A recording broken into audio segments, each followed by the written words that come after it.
and the People's Unity Platform. I'm also a mama of a CPS student, a CPS graduate myself, and as someone who was born and raised in Chicago's Southwest Side, I deeply love my city and my neighbors. That's why my city's budget is personal to me. This budget fight didn't start in City Hall, and it didn't end here either. Over the past 8 months, our coalition of community groups, neighborhood leaders, parents, educators, and workers engaged hundreds of thousands of our neighbors. We knocked on doors, made phone calls, hosted town hall meetings with the mayor and our alder people, all to talk to our neighbors about what they needed from this year's budget, what they needed in these uncertain times as we face continued attacks on our wallets and our neighborhoods by the Trump administration. We organized in every part of the city to listen and then to say clearly and collectively how public dollars should be raised and spent. And what people told us over and over again was simple and powerful. We deserve safer, healthier, fully resourced communities, and rich corporations can afford to pay for them. Working families cannot.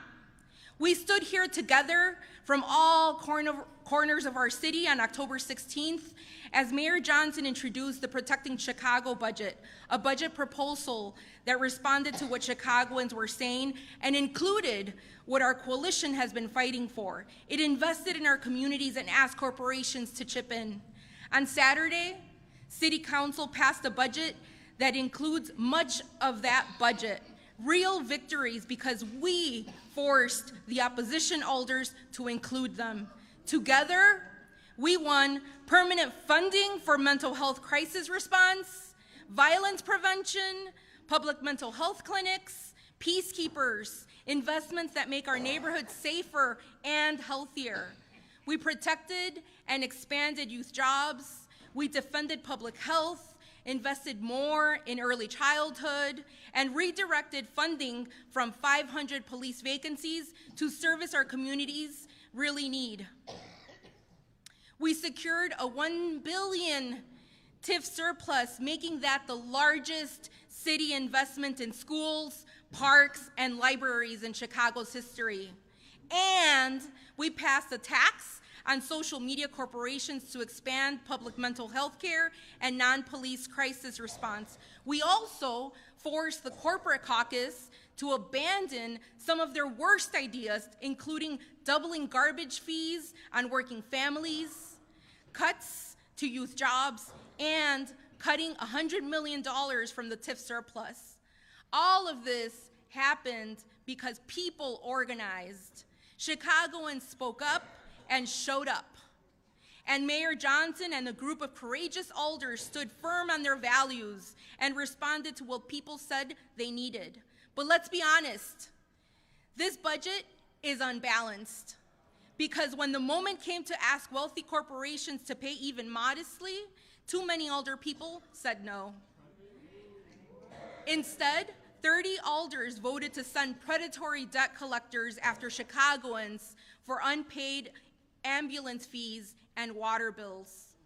They moved to remove caps on police overtime that's already been abused.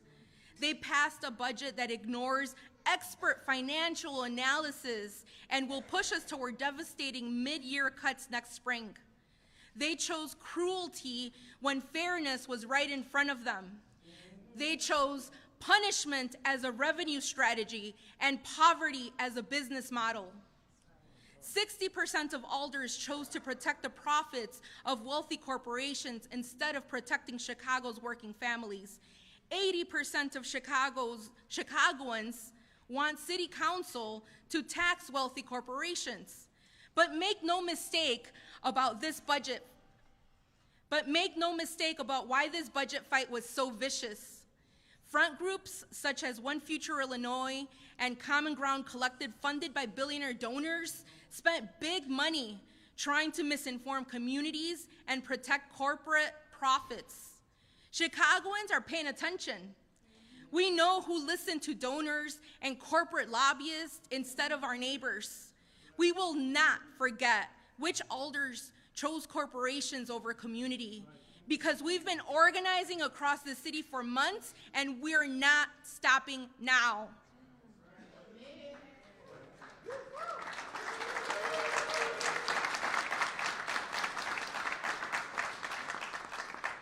We will continue to organize to protect and support our neighbors, whether it's stopping predatory debt collection and mid-year cuts baked into the budget, or fighting back against Trump's health care and food cuts.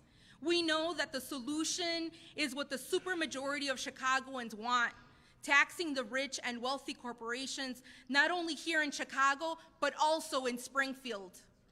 The movement is bigger than one budget. It's rooted in equity, fueled by love for our city, built across more than 300 organizations with a shared vision for Chicago. Our movement is powered by people who refuse to accept scraps while the rich get richer. So yes, we celebrate what we won, and we recommit right now to keep fighting for our city locally and in Springfield, because Chicago belongs to us, to all of us.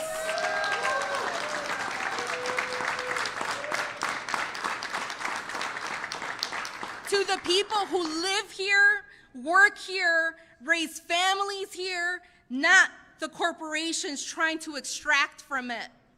If you believe in that vision, we invite you to join us, because we are the many and none of us are backing down.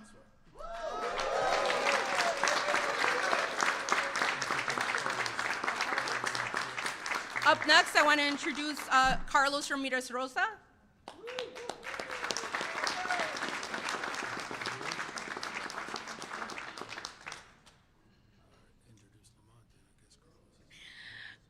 I guess I'll go on to the next speaker, Alderman Robinson, Alderman.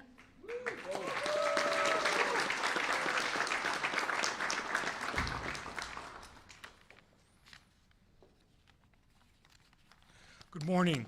Good morning. Today we stand in steadfast solidarity with Mayor Brandon Johnson and this powerful movement who motivated core elements to protect the working families of Chicago in this budget. Our goal is to keep building Chicago as the safest, most affordable big city in America. And moving forward today creates the stability our residents deserve. I thank the mayor for his collaboration and leadership today to make sure our government keeps running into the new year. I'm heartened to hear that residents of my ward will be protected from predatory collection practices and have key safeguards from overspending. It takes courage in this movement to truly find common ground for a greater good of the city.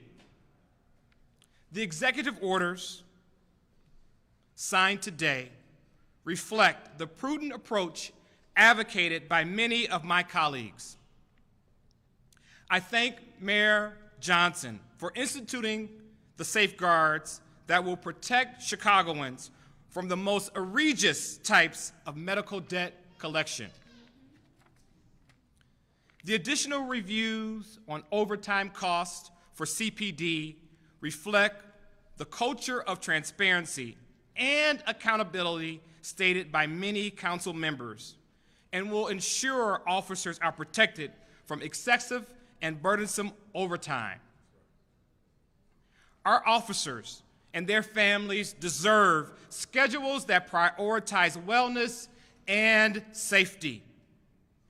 Thank you to the organizers, faith leaders, and public servants who fought to ensure the working people of Chicago made sure corporations and industries who profit without regulations pay their fair share in Chicago, with PPLT increases and the smart tax. We know this movement requires the city of Chicago keep working. I know this alternative budget still needs collaboration, and I look forward to having conversations with my colleagues who stand here today and those who are not. It will take all of us to put the clear perspective of the people front and center, to make sure that they understand that much is at stake, and to allow ourselves to be guided by our individual and political preferences and personal perceptions. At a time when our federal government is clawing back necessary structural programs, keeping working poor out of deep poverty, we cannot add to their burdens. We cannot lose sight of this moment and the gravity of what's at stake for our neighbors who need the most support. SNAP and Medicaid are being drastically cut. Our city is threatened by lawsuits, removal of congressionally approved grant funding, and more threats from federal troops marching through Chicago neighborhoods. The threats and uncertainty we face call for action, collaboration, and courage. I know everyone standing here today is committed on the gains we've made and will keep pushing to protect Chicago as we move to close our safest year we've seen in our city since 1960.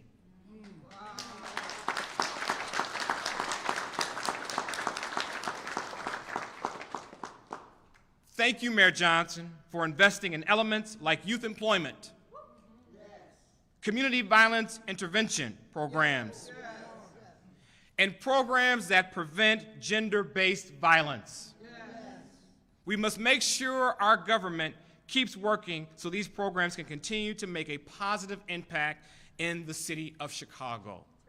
I would like to welcome up our mayor, Mayor Brandon Johnson.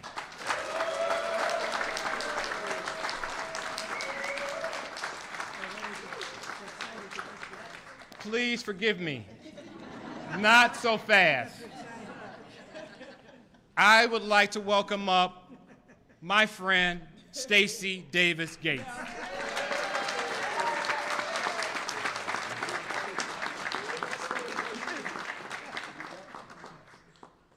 It was like, yes, it's over.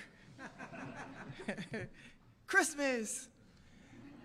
Yeah, because y'all been here just like everyone else has been here, right? Up with the worker. Shout out to the workers who make everything go round.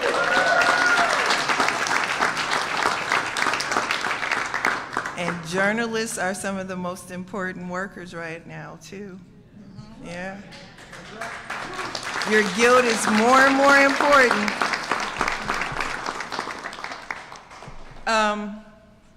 So my name is Stacy Davis Gates, and I am a high school history teacher. And I became involved in the Chicago Teachers Union because I taught in school communities that didn't have the things that they needed. And then they closed them for not having the things that they were not provided.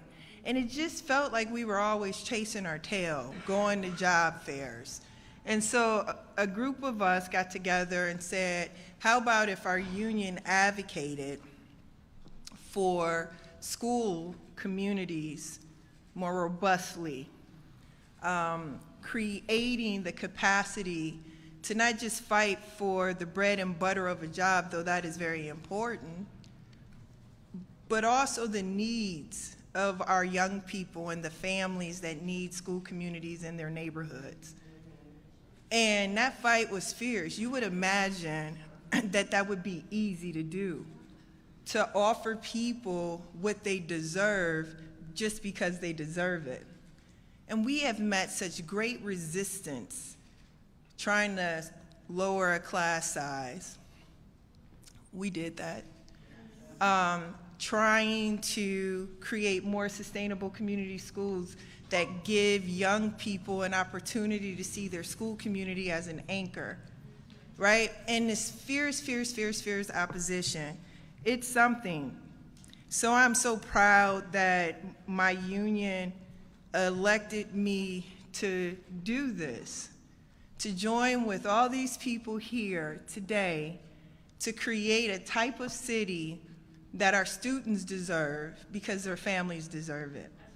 And I want to honor them in their unflinching courage and dedication to people and loving people. Can you all clap for these people?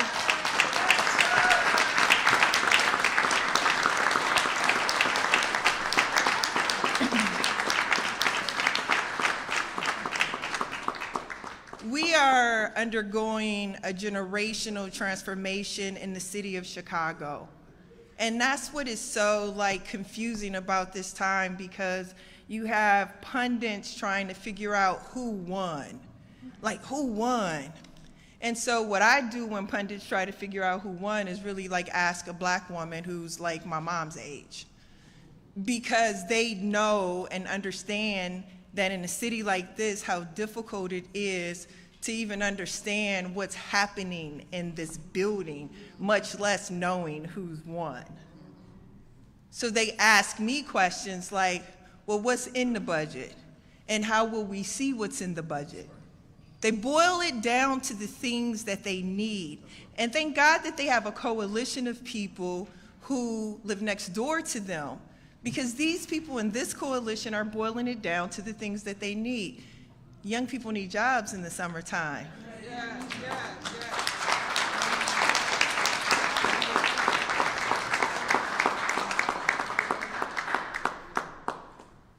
Mental health care needs to be sustained and expanded.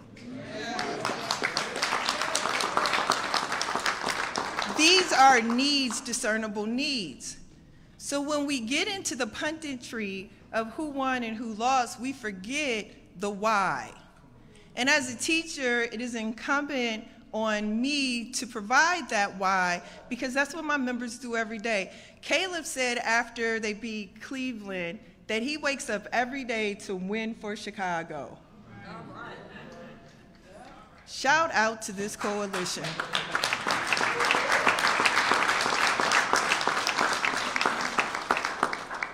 Because you have to wake up every day to win for a city that has sold off parking meters and skyways at the expense of our schools, of mental health care. These are the reasons why we're here in this moment, to recapture what was once lost. And that's harder than you think it is. And so we thought, because Donald Trump gave wealthy corporations and the ultra-wealthy a tax break, he gave them a tax break. Now, where he got that money from was from Medicaid, it's from public education, right? It's from SNAP. It's from all of these things that working families in this city need. And so we thought it would be a fair trade that they would say, I didn't even expect this windfall of money. So how about? If there's one thing that I know about the people in this coalition and my union, is that they hold this city down. They are the basis under which all of us enjoy this beautiful city. And oftentimes they are the ones who are relied on while other people skirt the responsibility of that. Rich people said that Brandon Johnson wouldn't be able to keep the city of Chicago safe. You know he a progressive. That's what they said. So he kept it safe. Now they're saying that they don't want to participate in what it takes to build the infrastructure of safety, because Brandon Johnson didn't just make Chicago safe by only hiring more police. He created a concept called community safety. He gave young people jobs. He's putting money in our parks.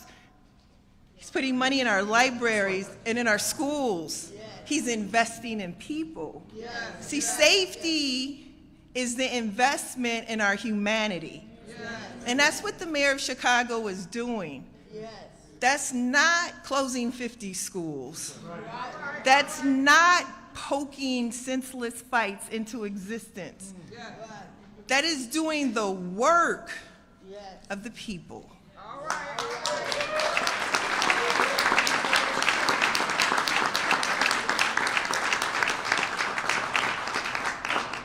So in the spirit of this holiday season, I want us to actually put first what we understand, that government always lags the people. A supermajority of Chicagoans believe that rich people should pay their fair share. I ain't make the rules, man. I just am reading the results. So it's going to happen, because that's what happened with an elected representative school board in the city of Chicago. See, our mayor understands what progress and organizing looks like, because he's been a part of that type of change before. Fred Hampton of the Black Panther Party fed people, right? And now our schools feed people. You see how government lags the people? The people say that the rich have to pay their fair share. The mayor of Chicago says the rich have to pay their fair share. 20 of our aldermen say that the rich have to pay their fair share. And the people are saying that the rich have to pay their fair share.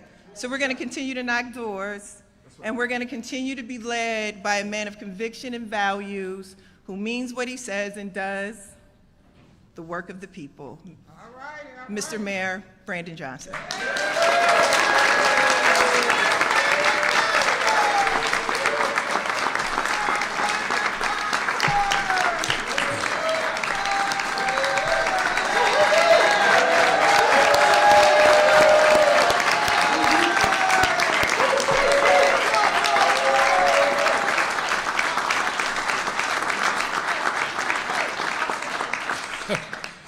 Wow, well, thank you so much. Good morning, everyone. Good morning. Well, I remember, just a few years, it feels like just a few years ago, where this entire coalition stood on the other side, looking at the mayor's office, demanding the very things that we want in this budget.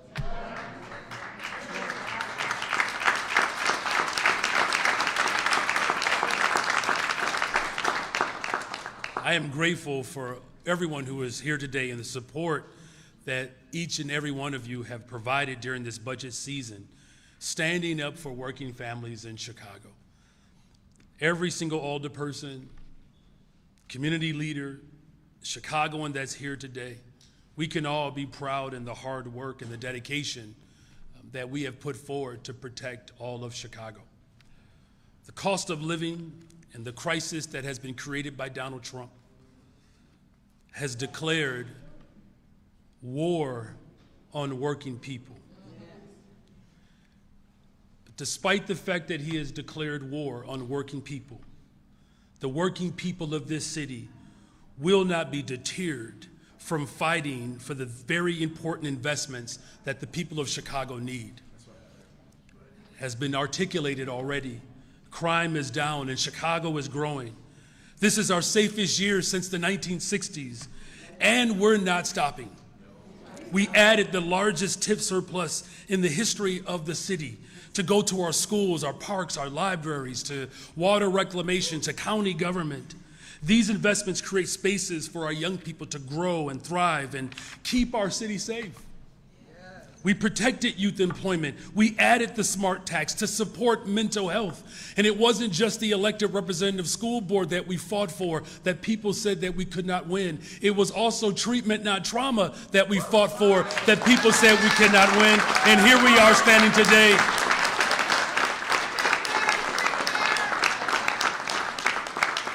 And so, yes, we added some taxes to the largest corporations, along with new safeguards, and we ensured that the PPLT was increased.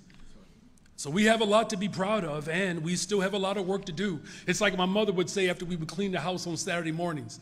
When we thought we were done, she would say, "That's a good start."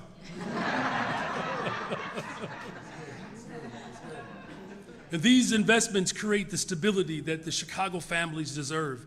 It's an important step to keeping our city safe and making it more affordable. This budget moves forward with the necessary guidelines to protect our neighbors from the predatory debt collection tactics that I've warned people about. And it establishes greater control and clarity over our police overtime budget. It is important to immediately clarify these positions today with executive orders as we keep the North Star of equity at the forefront of our values. These are the first clarifications that are issued regarding the 2026 budget, but we will continue collaborating with alders and community members standing here today as we navigate our obligations to our city. From the very beginning, I've made something absolutely crystal clear. We will hold firm to our values while negotiating the details to pass a budget that truly shows up for working Chicagoans. I want to thank all of the Chicagoans who engaged in this process, because it's been a long process. Over the course of multiple roundtables and community meetings and visiting the faith community and sitting down with business leaders, our community truly came together. We established partnerships that we hadn't had before, and there are more stakeholders that are engaged than ever before. And so today was made possible by the people of this city.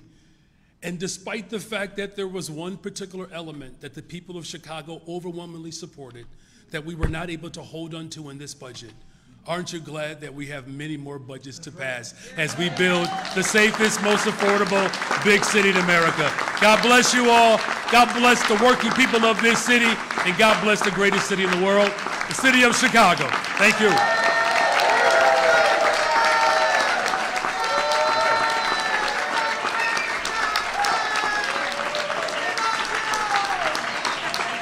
Thank you.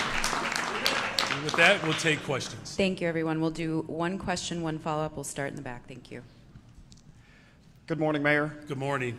Could you talk about, with the concern over the budget, not having enough money for everything, and the federal government is threatening to withhold $50 million from Chicago until there's a safer CTA or stronger CTA safety plan? What are you doing to try to make public transportation more safe, especially with another attack today, a deadly shooting on a CTA train? Yeah, look, we have worked overtime to ensure that we continue to drive violence down in the city of Chicago. And one act of violence is one too many. Our approach has been pretty straightforward, that working with Springfield to get the necessary resources added to our public transportation system so that we can continue to grow the full force of government approach. Policing, preventative service, mental health support services, all of that is necessary. None of that is new to our approach, in fact. What we are simply saying is what we have been saying for some time in this city. What works has to be properly funded, right? And so that's why the approach that we're taking, will be ongoing, but it's not a new approach. And of course, we know that the investments that we're making today, we're confident that that's going to lead to a return of that investment that ultimately continues our path to building safe and affordable communities across the city. Does this new budget add any money to the CTA? And what would happen if the city loses that $50 million in federal funding? Well, the state funds CTA. I think we all know that. And what we do add to is critical. You can add police to the CTA. What we are adding are critical investments to make sure that our city is safe. And that's all encompassing, as I've said repeatedly. That's mental health support services. And yes, that means having strategic deployment of law enforcement. That plays an incredible role. But again, these are not new approaches. It's a matter of making sure that we have full investment in our approach to have a safer experience on our public transportation system. And I'm confident that as these investments continue to take hold, we're going to continue to see what we have seen thus far, is that violence continues to go down, and we take this approach seriously. Hi, Mayor. Hi. So you're not signing the budget, you're not vetoing the budget. Why not sign it? You got 98% of what you wanted. Well, because there are some elements of this budget that, quite frankly, I don't want to give a signal to the people of Chicago that I support what I believe is one of the most detrimental and immoral aspects of this budget. You know, many people talk about sending the wrong signal to corporations.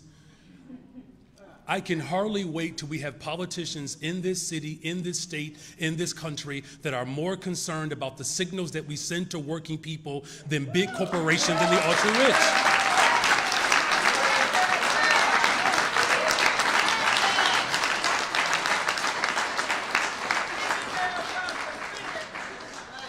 I assume you were talking about the debt collection aspect of this. You are assuming right.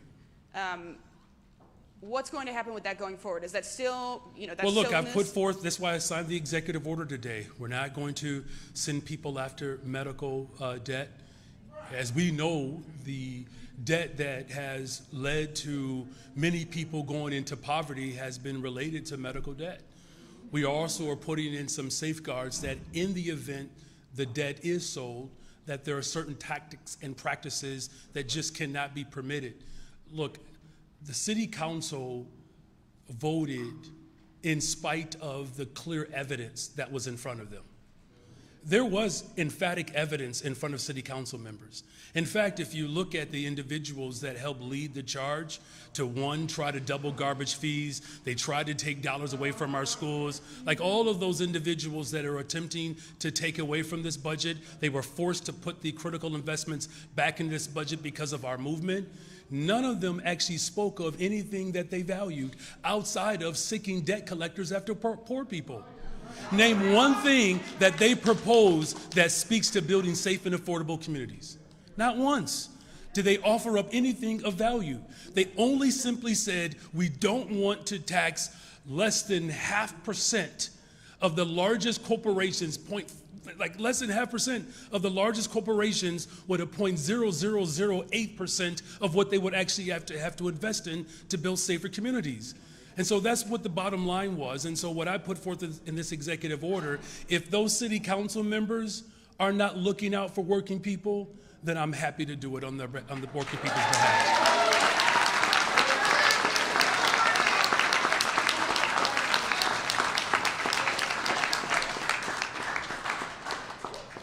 Good morning, Mayor.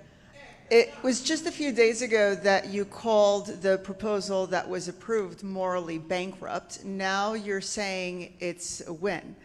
If you believe it's morally bankrupt, how can it be a win? Well, the reason why it's a win, so let's just parse apart what I actually said. I said that there was one component of what they were proposing was morally bankrupt. Because it is immoral to send debt collectors after working people and poor people at a time in which Donald Trump is attacking poor people. That's depravity. The win, we can speak to the win. So thank you for giving me another opportunity to talk about what we won. So we did protect youth employment, even though they tried to take 5,000 positions away. We did protect the largest TIF surplus in the history of Chicago, even though they tried to take it away. We did stop them from raising garbage fees, even though they tried to double them.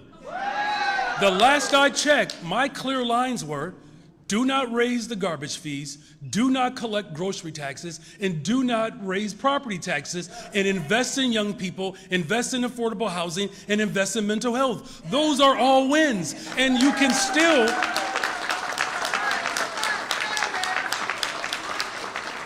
still call out the wins while also calling out the most egregious aspect of what these individuals put forward, which is morally bankrupt at a time in which the President of the United States of America has declared war on poor people. The last thing the city of Chicago should be doing is signing up for that war.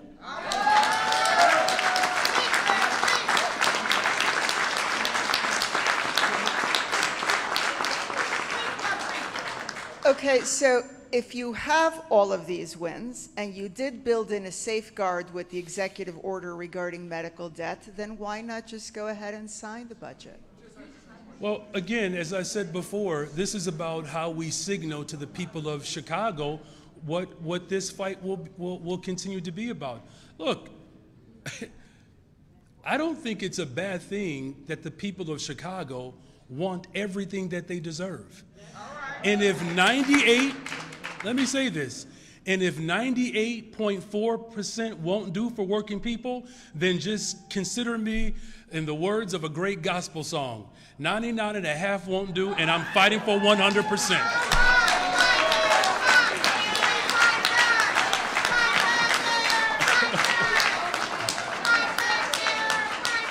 That's a shout out to Hezekiah Walker. So if you're just wondering, you have to go Google it. How you doing, Mayor Johnson? I'm doing okay, thank you. The city, your budget, your initial budget also included more than $100 million in debt collection. How does this executive order that you've signed change the city's policies around debt collection beyond what the various collection agencies are already doing on the city's behalf? Well, let's separate the two, right? Because they're not necessarily intertwined the way you are casting it. Of course, the city of Chicago reaches out to the people of Chicago who owe debt to encourage them to pay it. Of course that has always happened. The difference is that there are a group of alders that want to sell that debt off to someone else to use practices that we know historically have been detrimental and harmful to people in this city, in this country. And so what we have already done, we've established parameters around how the city of Chicago, will approach debt, because we do believe that people should pay their debt. The first thing is this: our approach with what I propose in my budget is to make sure that the people in the suburbs like Wilmette, and many of them who live in the suburbs, have significant debt to the city. We're going to challenge those individuals first, particularly those who have the ability to pay. And I think that indeed did come up in the budget hearing. I know a lot of alders talk specifically about folks in the suburbs, businesses that owe a lot of money, And we're fleets encouraging and that kind of thing. suburbanites to still come. Yeah, the suburbs love Chicago so much that they even claim that they live in Chicago, right?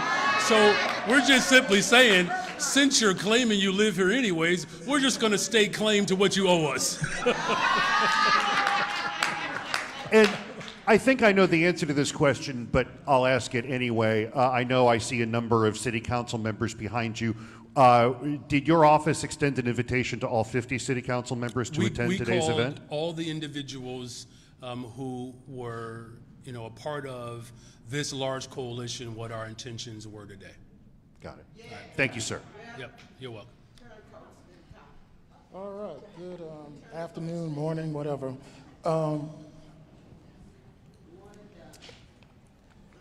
Now that get my thoughts together, the alternative budget block of older folks say that you have not negotiated in good faith and that they frankly don't trust you, what will you do beyond denial, deflection, and buck passing to change that perception? Well, first of all, we have been collaborative. Here's how collaborative we were.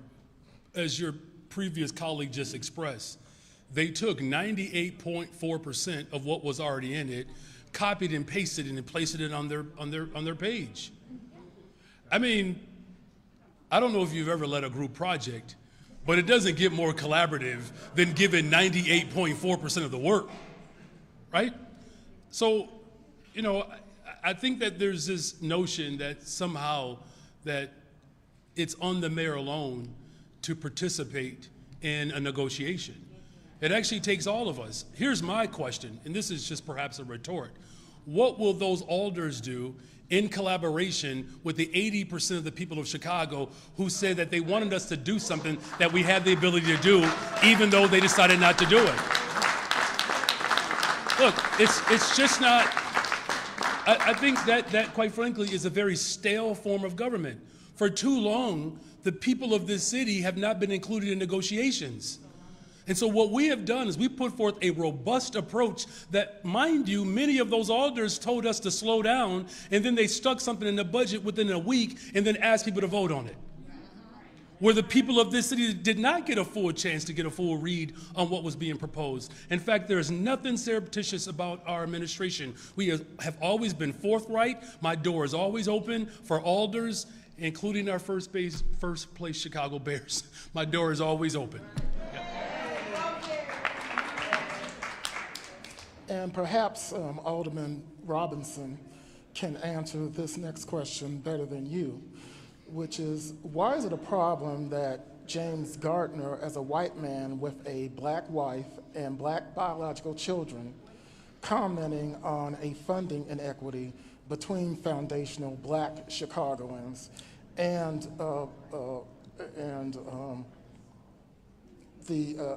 your administration on IAs and potential immigrants as far as funding?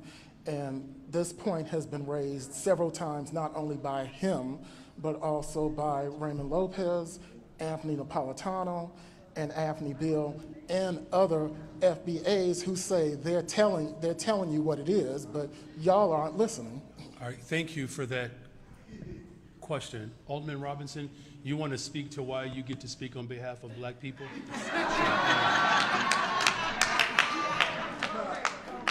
Thank you, Mr. Mayor, and thank you for the question.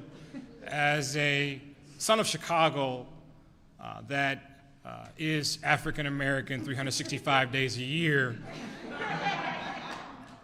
I certainly respect all my 50 colleagues, but there is a line in the sand when you are speaking out of turn, speaking about a community that you don't know about. And I was saddened by that because someone has to speak up. And that's what I did on Saturday to let my colleague know that this is not going to be tolerated. And so I appreciate the question, and we again will continue to keep our colleagues in check that believe that they can speak for the African American community. Thank you.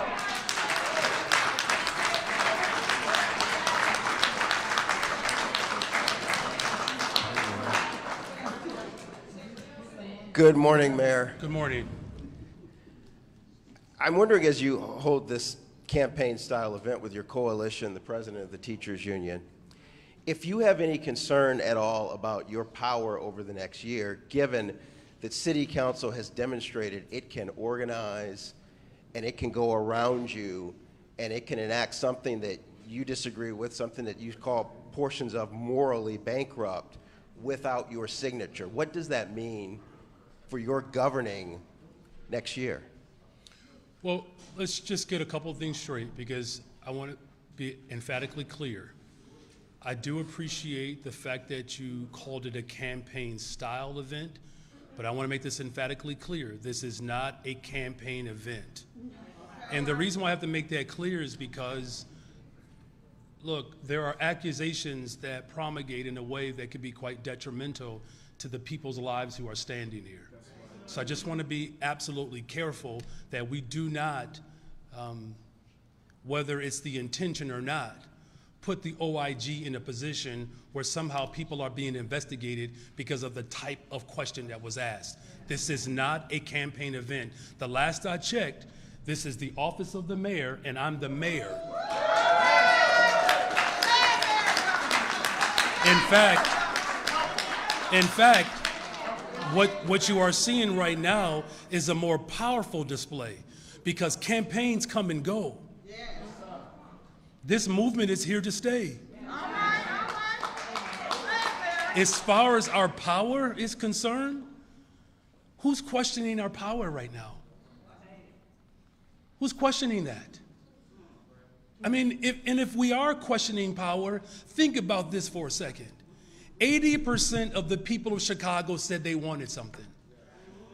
And there were individuals who said, you can't have that. That's not a question of my power. That's a question of whether or not people will stand up for the power that drives politics, which drives government, which is the people. So, you know, our ability to govern, the last I checked, I do remember that there were multiple reporters that asked the question, could a progressive leader provide the type of structure that could lead to some of the safest months that we've ever had since the 1960s. People question that. But yet somehow we've demonstrated that we're able to do that. People question whether or not we could actually create a revenue stream that could invest in people's mental health. We have done that. That's power. People question whether or not we could have 6 cranes and 18 that are in the waiting. That is power. We've done that. The last I checked, there is more power that is on display for working people than we've seen in 40 years. Check the power. The power is in the hands of the people, and as long as that power is in the hands of the people, the city of Chicago is well on its way to be the safest, most affordable big city in America. So look out 2026.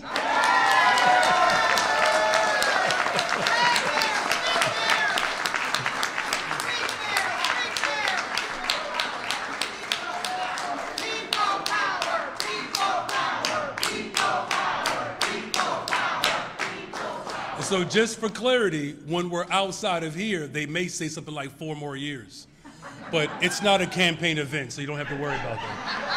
I didn't call it a campaign event. All right. Campaign style. Campaign I'm just style. simply saying, you all, please be careful. Respect the people that are up here, because there is an aggressive approach to interrogate and to accuse people of doing things outside of the confines of government. And I do not want anybody, whether it's intentional or not, to put people's lives at risk because of how someone may interpret a question. That's all I'm simply saying. Protect these people. That's my job, but I need your help to do that.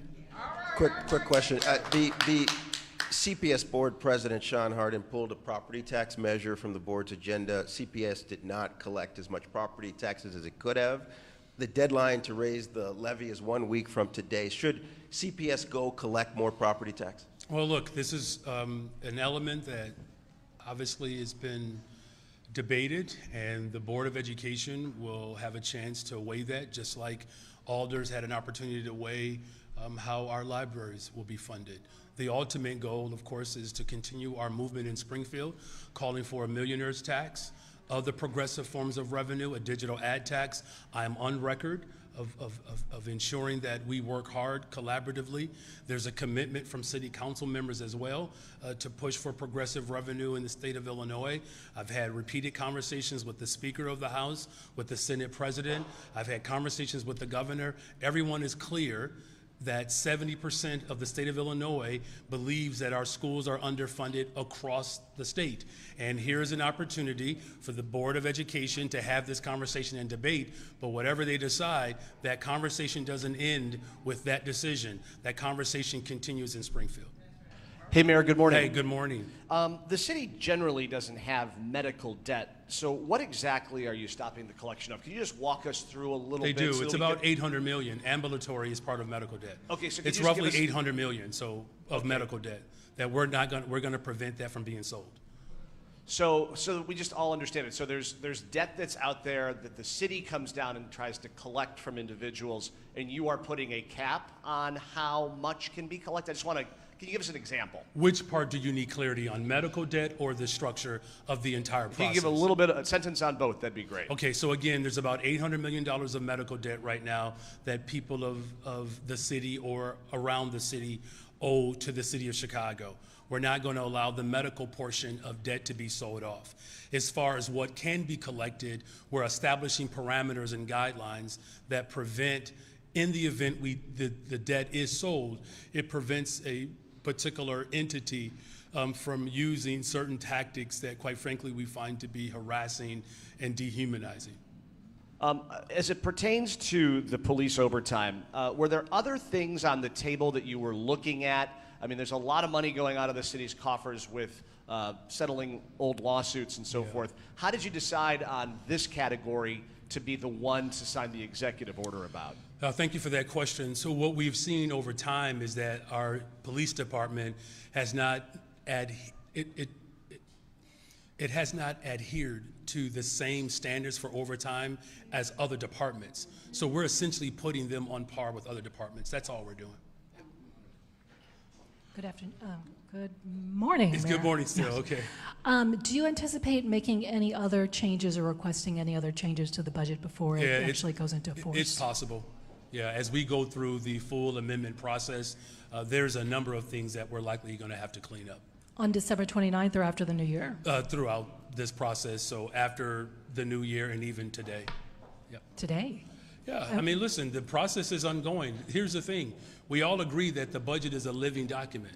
And so there are elements of this budget that we already have flagged that will start to go through, you know, a process to ensure that the numbers are matching. And let me just be very clear, even with what they presented, our budget and finance team, they have gone through this repeatedly, and even what was submitted to us doesn't match, right? So there's already a gap between our expenditures and our revenue. Hi, Mayor. Hi. Could you share a bit what the moment was like for you when you made this decision? You know, where and when were you, and who did you consult with beforehand? I mean, if I tell you everything, then it's going to be very difficult for my story to be picked up by Spike Lee. And look, you know, I think what it really boiled down to was, you know, there are so many people in Chicago who are hurting right now, and that there is a level of fear and anxiety that I'm looking to squash. And the decision-making process has always been centered around our love and care for the people of this city. That's it. Now, you know, in terms of who I consulted, of course, you know, I have a strong executive team. There are a number of alders that, you know, I have a regular cadence with. There are other key stakeholders that have lived experiences that are useful for me in this time, you know, and just know that I didn't make this decision alone, because I don't make any of these decisions alone. Even though it ultimately rests on me, this is a collective, collaborative, audacious community of freedom fighters. And this budget, you know, quite frankly, I want to acknowledge and honor the people that made this budget possible, people who are not here with us today. You know, so, you know, I thought about the hard battles and the fights to keep mental health clinics open and schools open, and to challenge the ultra-rich to put more skin in the game. So I took all of that into consideration, along with trusted advisors, to ultimately come to the conclusion that I have to continue my work to protect working people while also finding a pathway to move forward. It's a, you know, a fine line to walk, but, you know, it's a walk that is, you know, guided by our faith and our core convictions and, of course, our values. And just to clarify, removing the ambulance debt, does that imperil the $90 million that alders think they can get from selling the overall debt, and how much of that $90 million? No, it does not. Again, I think that the speculation around whether we could sell the debt is, you know, I would not necessarily gamble, you know, with that speculative approach. It's why I was so vehemently opposed to it. But it doesn't mean that we're not going to exercise our executive leadership. What we had to do was put parameters in place that would not exacerbate what Donald Trump is doing to working people in this city. I'm not going to be a willing participant in the effort to ultimately undermine the interests of working people. So to the best of my ability, working collaboratively, we found a frame and a structure that we think provides some safeguards, but even still, it's not the pathway that the vast majority of the people of Chicago wanted to go in, but it's the hand that we've been dealt, and we're gonna figure out how to move forward regardless of the fact that I don't believe it was the moral thing to do. Hi, Mayor, and I want to ask this question of you and Alderman Robinson on a different topic. Multiple reports that Bears brass were actually visiting Michael Reese, the Michael Reese site again, and so I just wanted to see from both of you, is that site back in play? I have not had a conversation with President Warren. My door is open. He did call and leave a message. We were in the midst of preparing to balance this or to pass this budget.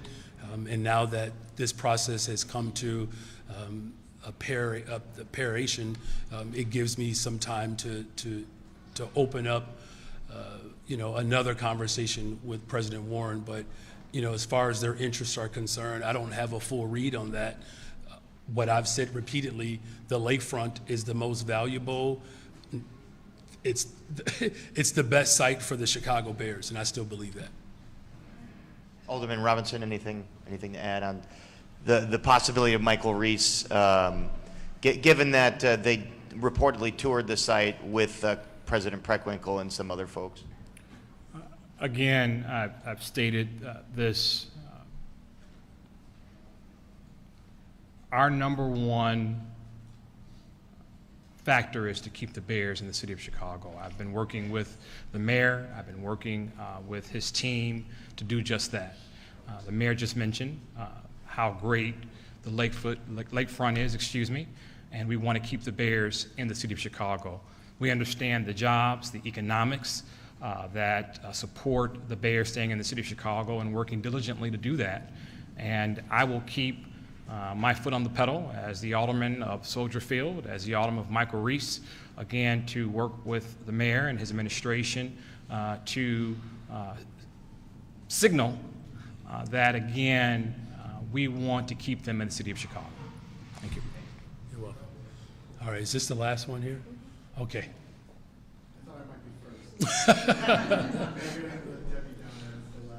It's all right. Can you make sure his mic is on? Give me just a second.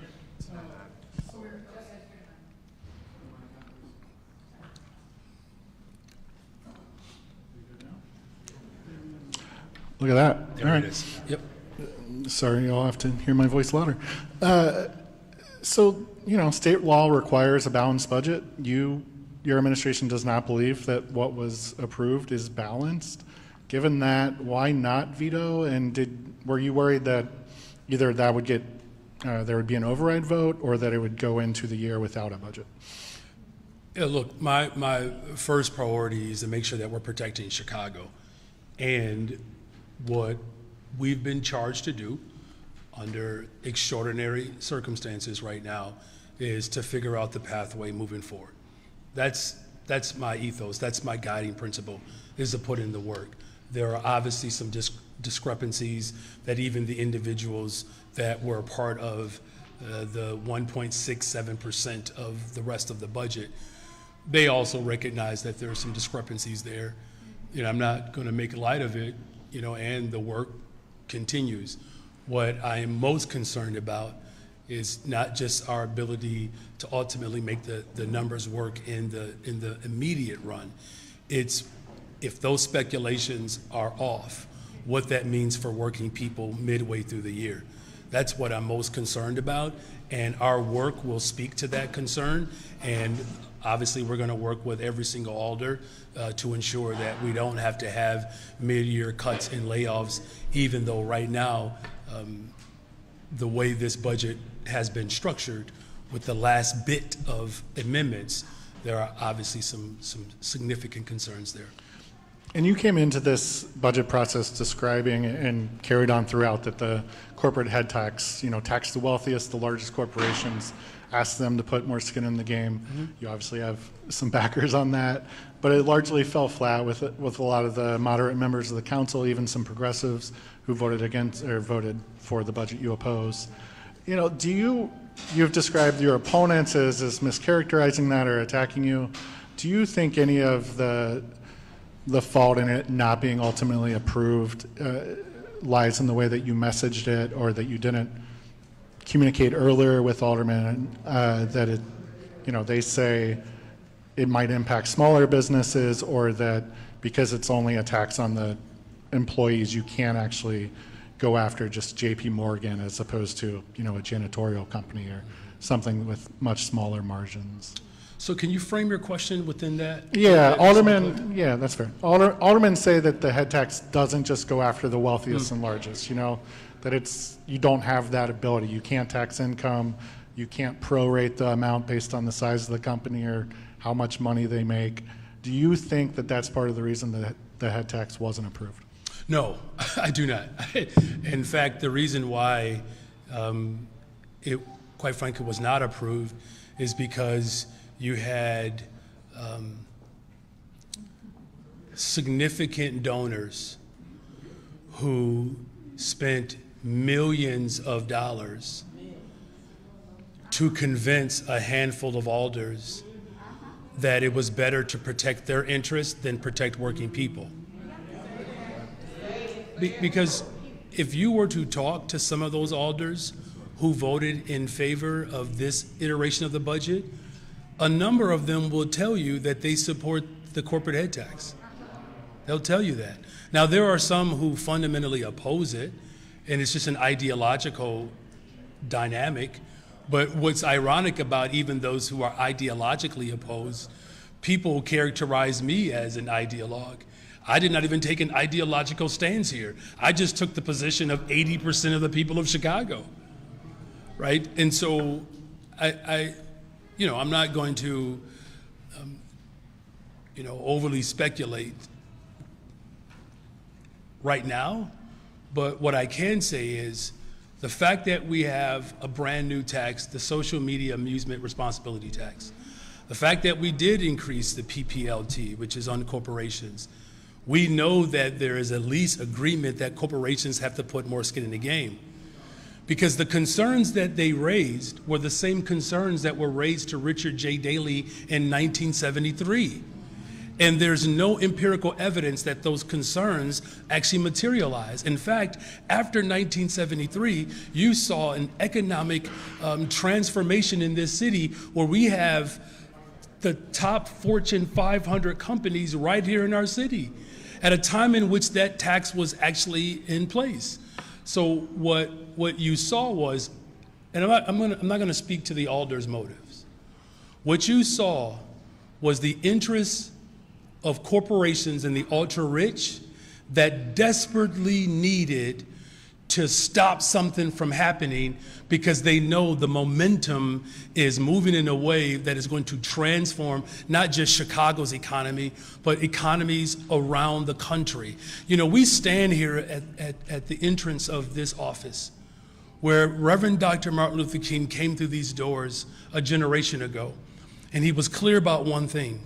As Chicago goes, so does the rest of the country. I'm going to name check a publication right now. When was the last time the Washington Post opined on a city's budget? I mean, that should be a signal to not just the city of Chicago, but the country. There is a deliberate, concerted effort to stop a progressive working class movement to ensure that we have the balance of powers in this country where working people's interests are prioritized over the few. I'll quote it one more time. You can have a democracy or you can have wealth concentrated in the hands of the few, but you cannot have both. This budget is not just about securing and protecting working people. This is about our democracy right now. You have a president that has...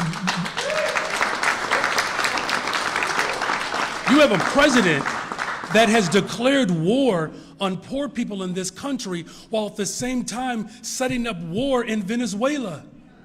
It's not a coincidence that where natural resources exist and where there's a power movement of working people, that becomes a threat to the oligarchy.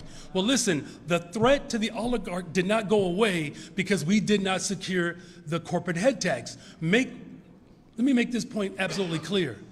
Don't think that because it's not in this budget that we're not going to fight for it for budgets to come.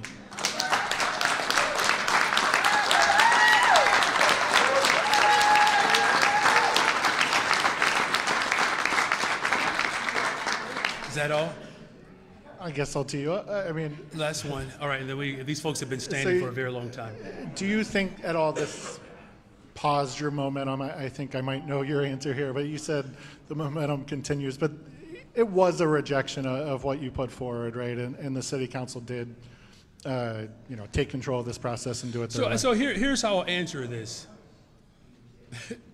If you think that after we secured 98.4% of what we wanted in this budget, that somehow that's going to pause our momentum. In fact, I would actually argue that it has motivated and strengthened our momentum because